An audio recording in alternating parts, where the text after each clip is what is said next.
时事热点、新闻观察，在这里每天一个犀利观点，带您感受大国看世界。在开始之前，麻烦您点击订阅按钮和小铃铛。自去年10月美军麦凯恩号导弹驱逐舰现身南海以来，美国海军先后有尼米兹号、罗斯福号10万吨核动力超级航母、维尔波号导弹驱逐舰等主力战舰在南海海域活动。面对如此挑衅，中国除了组织海空军监视外，并无太过强硬的举措。很多网友对此不太理解。在班长看来，面对美军挑衅，以目前中国海空军的实力，自然是不怕的。但我们还有更重要的大事要做，这件大事就是整个南海的建设经营。作为我国，这片广阔的海域蕴藏着巨量的石油和天然气资源，甚至被誉为第二个波斯湾。除了丰富的资源，南海还是我国对外交流的重要通道以及国家安全的屏障。尤其是近年来中国海军的快速发展，正东、东南方向已经被美国经营了数十年，由韩日为主组成的岛链封死。未来中国海军想走出去，只有南海一条路可走。这也是近年来美国海军航母等主力战舰越来越频繁地出现在南海的主要原因。而在2013年以前，中国对南海的控制还十分薄弱。南海海域上星罗棋布地分布着230多座岛屿、礁石乃至沙洲、暗沙，这就是南沙群岛。南沙群岛虽然是我国领土，但由于历史原因，竟然没有一个大岛是我们控制的，稍微大一点的岛都被别人占据了，我们只控制了其中几个小型礁石。2013年前，以偌大一片海域，竟然没有一个像样的岛屿作为落脚点。由于没有航母，中国海空军的歼10、歼7以及歼11战机都无法长时间远距离巡航，没有空中战机的强力护航，也就谈不上制空权。海军战舰也无法控制这片海域，正因如此，才被一些国家不断侵占，蚕食了大量岛礁。为了彻底解决南海弱势，也为了中国海军冲出岛链，2013年中国在南海开始了规模宏大的填海造岛工程。自2013年开始，短短几年时间里，中国就生生造出了南海最大的几座岛屿，将原来的美济礁升级成美济岛，填海造岛扩充面积为5.66平方公里，成为整个南海最大的岛屿。相对应的，南海原第一大岛太平岛面积仅为0.44平方公里，朱庇岛扩充后成为南海第二大岛屿，填海造陆4.3平方公里，永暑岛填海造陆2.8平方公里，成为南海第三大岛屿。此外，其他礁石也有所扩充。中国在整个南海造出了10多平方公里的陆地，在这些岛礁扩充完成后，便进入了基础设施建设阶段。以美济岛、朱庇岛、永暑岛为例，3个岛屿上不仅修建了居民区、道路、灯塔、码头等基础设施，还都修建有永固跑道机场，能够起降大型客机和空军的轰 6K 轰炸机以及所有型号的战斗机。岛上还部署有中远程防空导弹。在所有项目建设完成后，这些岛屿将成为中国南海战略的重要支撑点。岛上的机场彻底解决了南海制空权的问题，配合海军航母和大批战舰组成的机动战斗群，动静结合，互为掩护，可以组建一张覆盖整个南海的大网。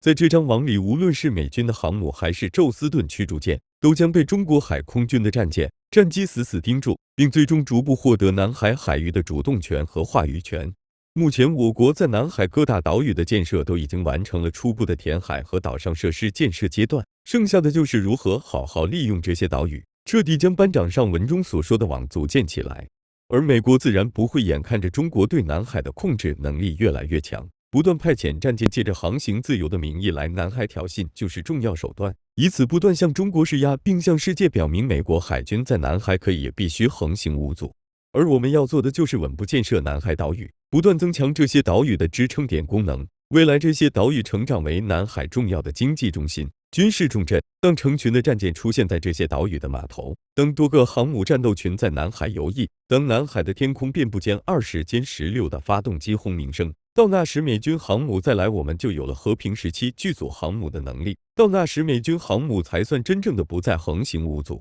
当实力不够的时候，一边忍耐一边奋发图强，发展建设才是唯一出路。希望有一天我们也能去这些美丽的岛屿上走一走，听一听海浪的声音，那一定很动听，因为那就是祖国强大的声音。万字雄文解密南海如何变成中美争霸的战场。最近南海非常热闹，2020年美国刚刚拉着日本和澳大利亚进行了军演，2021年还计划拉上英国再搞一次。如果伊丽莎白航母能及时修好的话，据新浪军事2月24日报道，法国海军西北风级雷电号2栖攻击舰和拉斐特级谢库夫号导弹护卫舰组成的2栖戒备群从土伦起航，报道援引海军新闻网站消息称，这2艘军舰将2次航行经过南海，并于5月与日本海上自卫队以及美军举行联合夺岛演习。看着外国舰队整天在这里晃悠，我们难免会产生有一些疑问：为什么美国对南海这么重视？他们会不会对我国在南海的设施动手？南海爆发战争的概率是不是越来越大？对于大国而言，实力越弱，风险越大。世界不会因为你怂不拉几的就放过你，相反会变本加厉的欺负你。以前连越南、菲律宾这样的国家都敢发动攻击，中国可以说是天天生活在战争边缘。当然，随着自身力量的壮大，确实会吸引来段位更高的对手。高级对手的压迫会让人感觉到战争风险在提升，但是这个提升不是无限的，而是有一个峰值。等到段位最高的对手也开始拿你没办法的时候，战争风险的峰值就到了。对于中国来说，这个峰值就是2016年。跨过了这个峰值，此后中国面临的战争风险将会随着中国军力的不断提升而持续下降，一直到无限接近于零。不过，就算是2016年那样的局面，对于中国来说也远谈不上最困难的年代。站在历史的角度来看，中国最困难的日子并不是现在，而是几十年前、100年前，甚至上千年前。中国早就见过地狱的样子，现在又有什么好怕？最近网络上公布了准备开建的076型两栖攻击舰，从它的招标文件中可以得知，该型两栖攻击舰将是一艘电磁弹射的无人机准航母，并且明确要求能够满足热带、低温、沙漠等作战环境的需求。中国已经开始考虑在更广阔的区域维持世界的秩序。随着美国的战略收缩，世界格局正在向多极化方向发展。这个趋势说的好听点是群雄逐鹿，说的难听点就是一团乱麻。即将面临乱世的各国，要么趁早开拓自己的势力范围，要么趁早加入某个靠谱的势力范围。中国已经做出了自己的选择，其他国家也会在未来陆续想清楚自己的选择。南海只是一个起点。